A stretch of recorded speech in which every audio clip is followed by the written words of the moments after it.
On dit que 3 éléments sont essentiels au bonheur durable. De vraies relations, un but et de la gratitude. Attendez, cela ne paraît pas juste. D'accord, il te faut un PC gamer, Internet et un mini-frigo avec ta boisson préférée. Si ce n'est pas ça le vrai bonheur, je ne sais pas ce que c'est. Ces 3 choses peuvent disparaître lors d'une coupure de courant.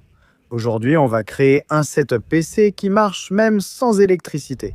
Le plan paraît simple. Combiner nos 3 objets préférés en un seul bureau, trouver un moyen portable de les alimenter sans être branchés au réseau électrique, puis voir exactement combien de temps ce setup peut survivre. Bon, allons-y. On s'est procuré un mini-frigo, donc ça fait un tiers du chemin vers le vrai bonheur. L'étape suivante, c'est de choisir un PC gamer qui sera fortement limité selon ce qu'on décide d'utiliser pour alimenter tout ça. La consommation en watts d'un PC haut de gamme impacte la durée d'utilisation.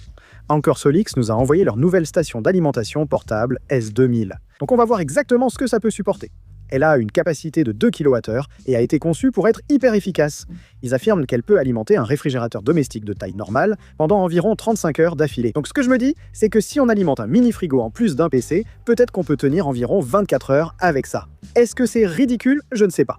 On va le découvrir. J'ai depuis un moment l'idée d'un bureau en porte-à-faux, soutenu d'un seul côté. Le problème, c'est que si je le lâche comme ça, la planche tombe. Mais si on le laisse avec un haltère de 30 livres, regardez. Maintenant, on flotte de ce côté, c'est super esthétique, mais pas très stable. Donc, on peut soit ajouter plus de poids, soit coller la planche au mini-frigo. Maintenant, la S2000 ici fait 35 livres. Est-ce qu'on pourrait simplement utiliser ça tout seul? Mon Dieu. Et honnêtement, si on ajoute aussi un PC juste ici, peut-être que ça suffirait à faire tenir la planche en porte-à-faux. Je ne sais pas. Maintenant, on pourrait certainement choisir la sécurité et utiliser quelque chose comme un mini-PC. Cela garantirait certainement que notre installation durerait longtemps rien qu'avec la batterie. Mais cette S2000 est donnée pour 1500 watts, jusqu'à 3000 en pointe, ce qui semble suffisant pour alimenter un vrai PC gamer. La vraie question est, veut-on briller intensément mais brièvement ou durer longtemps à petit régime?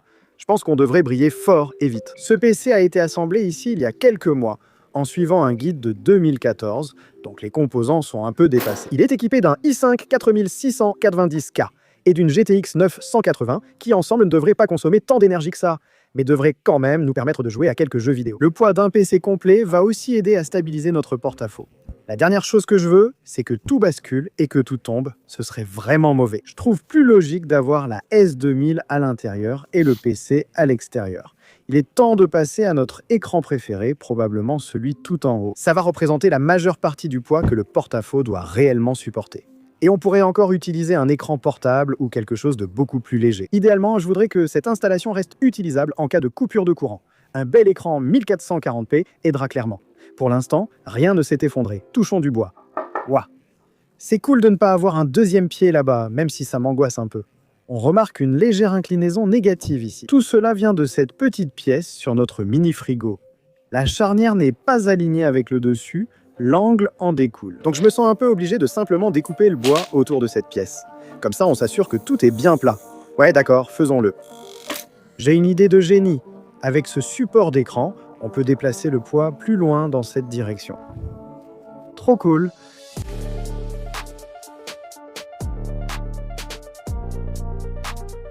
Et la cerise sur le gâteau, ce qui veut dire que je pense qu'il est enfin temps de commencer à brancher les choses.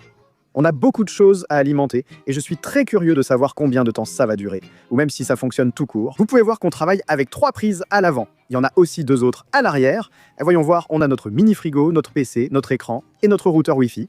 Donc en fait, il nous reste encore une prise. Je vais utiliser ces 2 prises à l'arrière du S2000 pour alimenter notre PC et notre écran. En fait, j'avais complètement oublié notre mini-frigo, donc il faut absolument qu'on le branche ici à l'arrière. Oh, il vient juste de se mettre en marche. Notre écran devra se brancher à l'avant du S2000. La gestion des câbles n'a jamais été mon fort, et ça ne changera pas.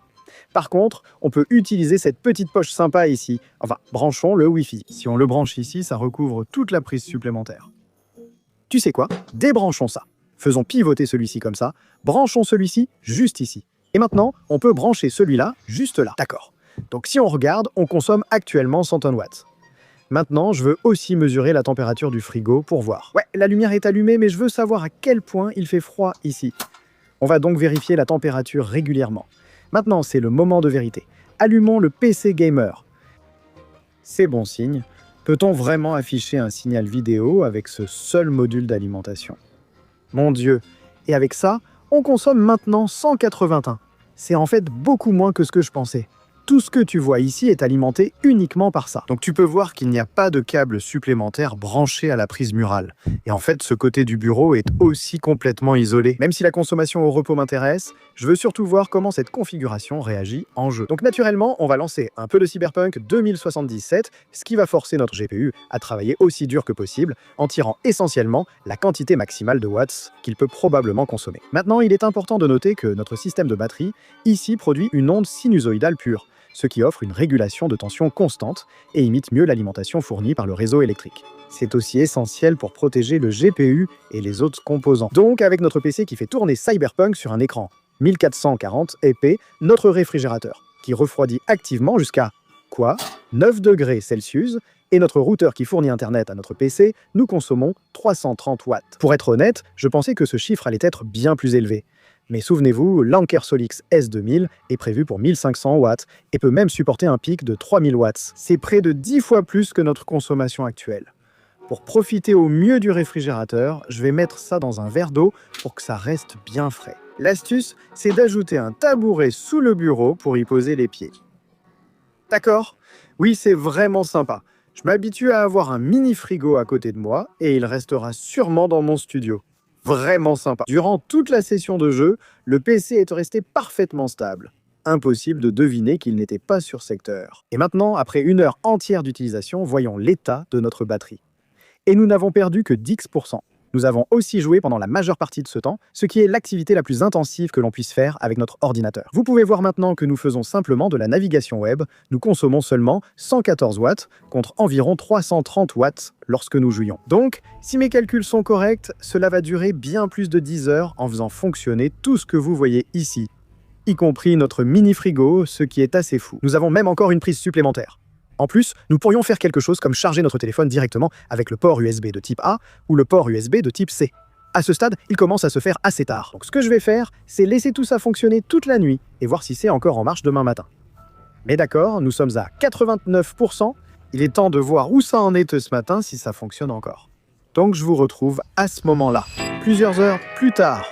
Bonjour. Cela fait plus de 10 heures que nous avons laissé notre système. Voyons s'il fonctionne toujours. À ce stade, notre PC est en veille, mais si on ouvre notre mini-frigo, il fonctionne toujours. On dirait qu'on a maintenu une température de moins 3 degrés Celsius pendant la nuit. Notre routeur fonctionne toujours, mais je me demande combien de charge il reste dans l'Anker Solix S2000. Je veux que tu fasses une estimation mentale de ce qu'il reste en ce moment, parce que quand on l'a laissé il y a plus de 10 heures, on était à 89%. Donc après toute une nuit à faire tourner notre mini-frigo, notre routeur, et je suppose notre PC qui est en veille, voyons à combien on est réellement. 71%. C'est plutôt impressionnant. Je pensais qu'on serait bien en dessous de 50%. Je suis désormais convaincu que notre installation serait idéale pour survivre aux coupures de courant. Parce que réfléchissez-y, quand il y a une coupure de courant dans la vraie vie, vous n'allez pas essayer de réalimenter toute votre maison. Seulement l'essentiel, non? Et qu'est-ce qui est essentiel? Votre gagne-pain, la nourriture et l'eau. Avec une petite boîte de la taille d'un PC ITX, vous pouvez alimenter tout cela bien plus longtemps que prévu, y compris un PC de jeu complet. Imaginez simplement que vous rechargez votre ordinateur portable. Cela consommerait beaucoup moins d'énergie. Je suis sûr que vous pourriez recharger votre téléphone et votre MacBook tellement de fois avec ça, sachant qu'on peut aussi alimenter un PC de gaming complet. Même à 69%, nous avons plus de 11 heures d'autonomie avec cette puissance de sortie actuelle. Cela signifie que vous pourriez travailler toute une journée de travail pendant une panne de courant, ce qui, maintenant que je le dis à voix haute, semble plutôt horrible. Vous n'auriez pas envie de travailler pendant une panne de courant, n'est-ce pas? Mais vous pourriez le faire si vous étiez vraiment obligé. C'est fou que cette installation ait encore autant d'énergie après avoir alimenté notre réfrigérateur et Wi-Fi toute la nuit. Cela montre aussi l'importance qu'Anker Solix accorde à OptiSafe, leur système visant à limiter le gaspillage d'énergie en cas de secours. Comme je l'ai dit, en cas d'urgence, vous allez probablement alimenter uniquement votre réfrigérateur au minimum. Mais les réfrigérateurs fonctionnent par intermittence, n'est-ce pas? Ils s'allument, ils s'éteignent, et donc pendant ces moments d'inactivité, OptiSafe réduit la consommation au repos jusqu'à 70%. Et cette efficacité peut faire une énorme différence pour garantir que votre réfrigérateur reste froid le plus longtemps possible. Depuis que je suis père et que j'ai une famille à protéger, je me tourne vers les batteries de secours, voire des batteries pour mes batteries. Par exemple, ma batterie de secours Anker Solix EDX m'a permis de bien dormir, sachant que ma famille aura toujours de l'électricité. Et maintenant, avec le S2000, j'ai l'impression de pouvoir garder les éléments essentiels alimentés encore plus longtemps. En plus, celui-ci est portable. Mec, maintenant j'ai envie de construire un PC en pleine forêt, entièrement alimenté par ça. Cette configuration allie parfaitement forme et fonctionnalité. Mais j'ai une idée pour l'améliorer en théorie. Tout dépend de cette petite prise orange ici. En théorie, on pourrait recharger cette station d'énergie avec de l'énergie solaire. Alors essayons de voir comment faire. Le fait de pouvoir la recharger même sans avoir accès à une prise murale est vraiment tentant. 400 watts, 40 volts, 10 ampères. Maintenant, il faut s'assurer d'avoir la bonne connexion. Donc ça va être celle-ci, juste ici. On intègre l'énergie solaire.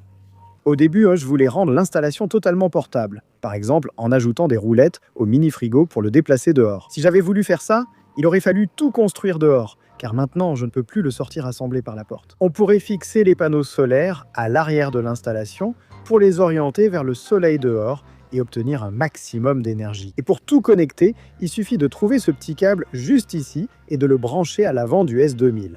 Et voilà, maintenant, on a ajouté le soleil à notre installation de bureau PC. Je suis tellement content de la façon dont tout ça a pris forme. Dites-moi si vous pensez qu'on devrait ajouter quelque chose à notre bureau, avec mini-frigo, écran, PC, Wi-Fi, batterie de secours, qui est aussi en porte-à-faux et n'a aucun support de ce côté. C'est un peu bizarre, mais plutôt cool, non? On devrait ajouter des roulettes pour qu'ils se déplacent. Ce serait amusant. Merci à mes amis de Anchor Solix pour l'envoi du S2000 et le sponsoring de cette vidéo. C'est actuellement la période de pré-lancement pour le S2000, donc vous pouvez profiter du prix de pré-lancement de 599. Le principe est simple, vous vous inscrivez et, le jour du lancement, vous recevrez un code de réduction par email. Et vous pourrez utiliser ce code de réduction pour obtenir le prix de 599 lors du paiement. Je laisserai toutes les informations à ce sujet en bas, au cas où vous voudriez en savoir plus.